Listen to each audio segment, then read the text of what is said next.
सर्वप्रथम भारतीय राष्ट्रीय ध्वज को सादर प्रणाम। आदरणीय उपस्थित आज की सभा की अध्यक्षता करते हुए आदरणीय उपस्थित अधीक्षण अभियंता महोदय, अधिशासी अभियंता महोदय, सहायक अभियंता महोदय, समस्त अभियंतागण एवं समस्त कर्मचारीगण। मेरा वजूद मेरे पिता श्री टी पांडे जी की वजह से है। उन्हीं को याद करते हुए उन्हीं की तरफ से आप सबको 15 अगस्त 2025 स्वतंत्रता दिवस की हार्दिक शुभकामनाएं।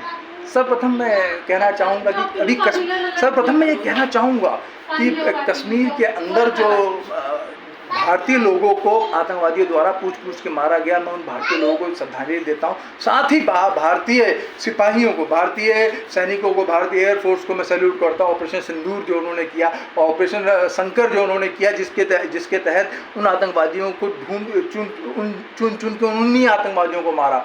तो इसलिए भारतीय सैनिक उसको आगे भी बढ़ाना चाहिए था। ऑपरेशन सिंदूर को कुछ लोग कह रहे हैं कि अभी भी वो चालू है, तो अब पता नहीं किस दबाव में हुआ, ये तो सरकार ही जानती है। और साथ ही मैं कहूँगा कि हमारा देश 15 अगस्त 1947 को आज़ाद हुआ। उससे पहले कई सौ वर्षों तक विदेशी आक्रमणकारी भारत में आते रहे।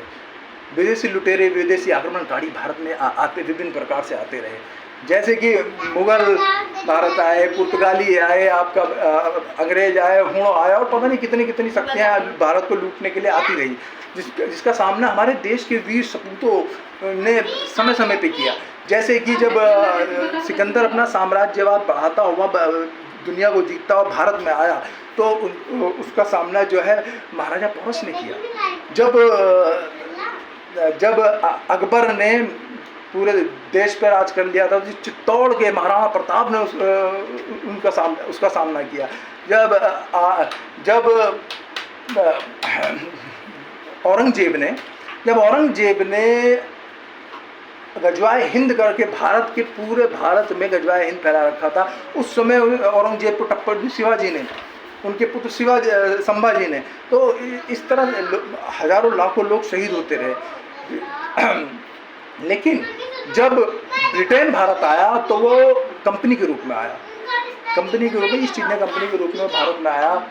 उन्होंने अपनी राजधानी बंगाल को बनाई और धीरे धीरे पूरे भारत में, जहाँ 500 से ज़्यादा रियासतें थी, कुछ मुगलों के कब्जों में थी, कुछ दूसरे और लोगों के कब्जों में थी, सब को अपने अधीन कर लिया और भारत को गुलाम बना लिया, जिसमें हजारों लाखों छोटे बड़े सब राजा महाराजा सब शहीद होते रहे, टक्कर लेते रहे। लेकिन मुख्यतः 1857 के अंदर बंगाल नेटिव इन्फेंट्री की 34वीं रेजिमेंट में 29 मार्च 1857 को मंगल पांडे जी ने लेफ्टिनेंट बाऊ और जेम्स ह्यूसन नाम के 2 अंग्रेज अधिकारियों को गोली मार दी और क्रांति की एक ज्वाला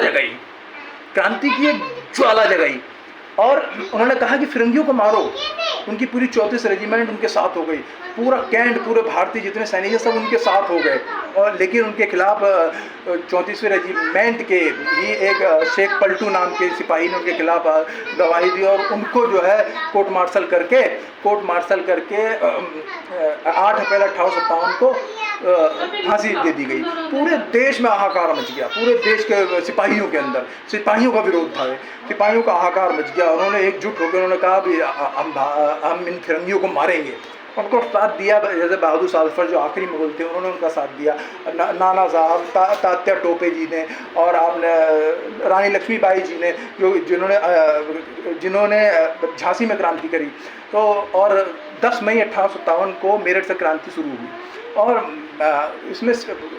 उसमें सैनिकों का विद्रोह रहा। साथ ही पुलिस भी, जो भारतीय लोग जो पुलिस के अंदर थे, जैसे कि आप धन सिंह कोतवाल जो पुलिस में थे, उनको जो उन्होंने क्या कहते हैं अपने अंडर उनके अंडर जितने सिपाही आते थे उन सबको रोक दिया कि कोई भी इन क्रांतिकारियों को नहीं रोकेगा ना पकड़ेगा।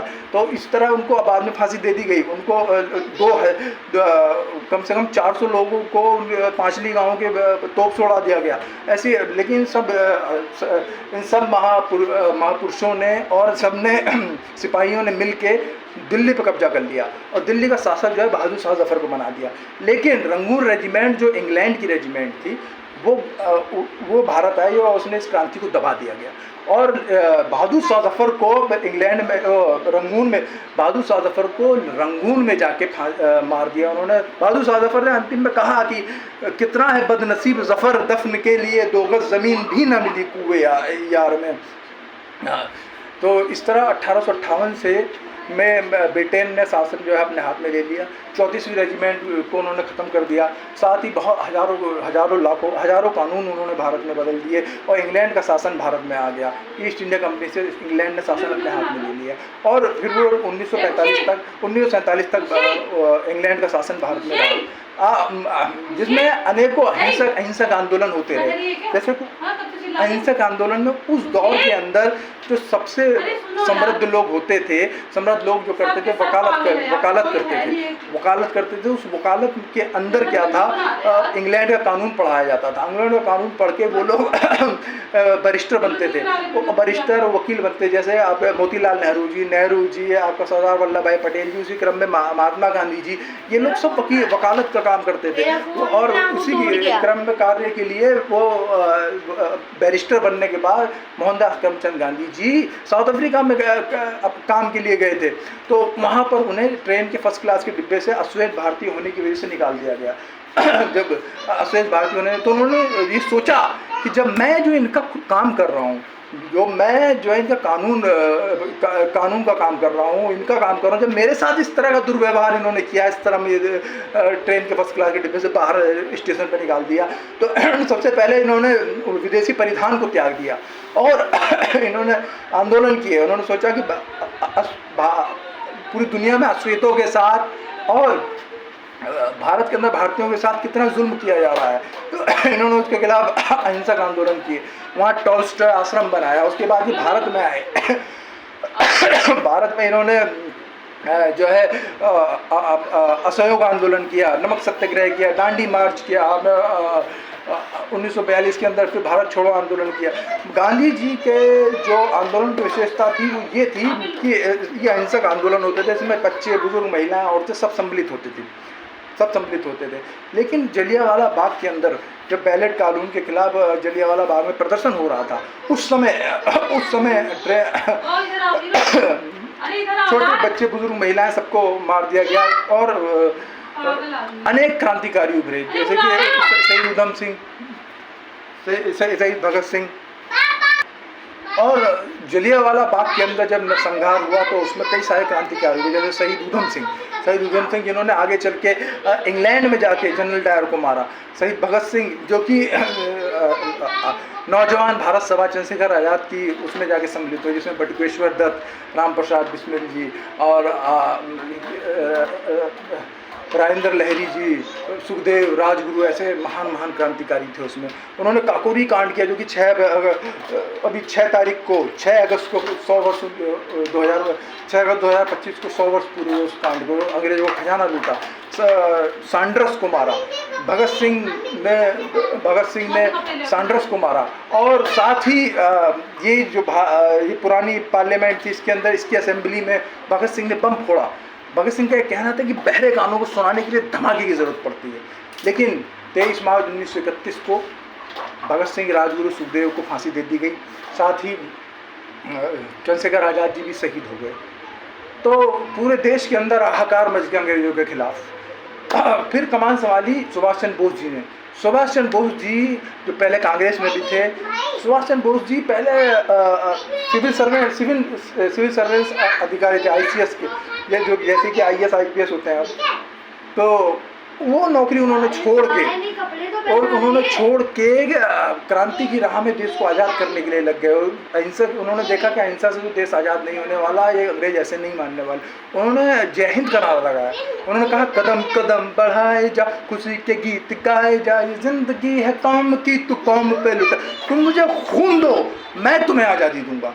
इस तरह का उन्होंने नारा लगाया और आज़ाद हिंद फौज का निर्माण किया। साथ ही उन्होंने, क्योंकि इतनी नॉलेज, इतने इंटेलिजेंट व्यक्ति थे, सही मायने में देखा जाए तो देश के राष्ट्रपिता सुभाष चंद्र बोस जी को होना चाहिए था, क्योंकि उन्होंने फिर जाके उन शक्तियों से मिले जो लोग इंग्लैंड के खिलाफ है। जैसे कि वो हिटलर से जाके मिले द्वितीय विश्व युद्ध से पहले, हिटलर से जाके मिले इंग्लैंड के खिलाफ खिलाफत करने के लिए, जापान से मिले, जापान ने उनका साथ दिया, उन्होंने रंगून पर कब्जा कर लिया, आज़ाद हिंद फौज का निर्माण किया जिसमें भारतीय लोगों को, भारतीय सिपाहियों को भरा और रंगून पर कब्जा कर लिया। रंगून पर कब्जा करने के बाद वहाँ पर अपनी आज़ाद हिंद की करेंसी लगाई, जय हिंद का वहाँ झंडा लगाया, अब उसको आज़ाद कर दिया, वहाँ के प्रधानमंत्री बन गए। धीरे धीरे पूरे भारत पर कब्जा कर, पूरे भारत में आज़ाद करा के अंग्रेजों को भगा देते हो, इतना डरते थे अंग्रेज उनसे। लेकिन अमेरिका ने द्वितीय विश्व युद्ध के अंदर जापान के ऊपर परमाणु बम फेंक दिया, जापान कमज़ोर पड़ गया और साथ ही हिटलर भी मारा गया।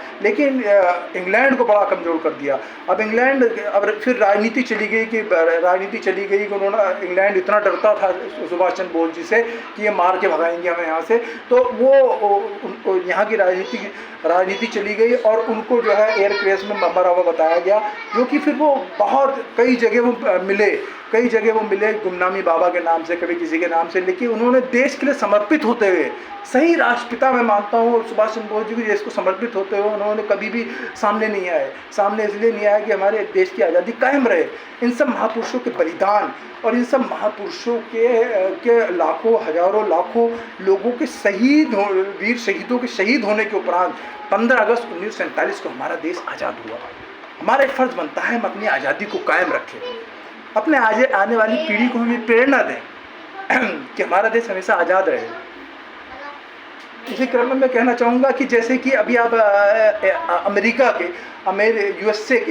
अमेरिका यूएसए के एक उद्योगपति द्वारा, डोनाल्ड ट्रंप जो कि वहाँ राष्ट्रपति बन गया, उसका द्वितीय चरण है, जो उसके बाद वो आगे बनेगा भी नहीं, उसने जो है भारत तो बार बार कहता है कि ऑपरेशन सिंदूर जो भारत द्वारा पाकिस्तान पे किया गया था उसको उन्होंने रुकवाया, तो बार बार उनने 50% टैरिफ भारत में, उसकी इतनी हिम्मत, वो इसलिए हिम्मत हुई क्योंकि हमें प्रेरणा लेने की ज़रूरत है। हमें प्रेरणा, भारतीय सरकार को प्रेरणा लेने की ज़रूरत है। अटल बिहारी वाजपेयी जी से प्रेरणा लेने की ज़रूरत है, जिन्होंने अमेरिका के इतने दबाव होने के बावजूद भी उन्होंने परमाणु विघटन किया। अब्दुल कलाम आज़ाद जी के साथ मिलके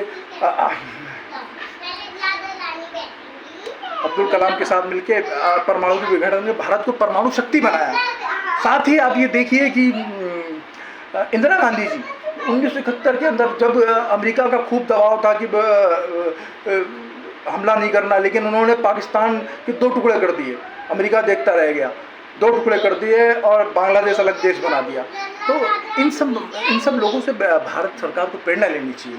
हमें ये सोचना चाहिए कि 150 करोड़ की भारत की आबादी है, जिसमें अधिकतर 100 से भी ज़्यादा, पता नहीं सैकड़ों कंपनियां जो हैं, जो विदेशी कंपनियां भारत में से पैसा कमाती हैं और विदेश में ले आती हैं। जैसे कि आपका बड़ी बड़ी कंपनियां हैं, जैसे आपका एप्पल हुई, आपका नेस्ले हुई, आपके जॉनसन हुई, आपके ये ITC हुई, ITC जिसका आशीर्वाद आटा खाते हैं। तो अगर भारतीय लोग इन सब चीज़ों को यूज़ करना बंद कर दे तो वो तो ज़मीन पर आगे गिर पड़ेगा, वो तो भारत सरकार के पैरों पर आगे गिर पड़ेगा।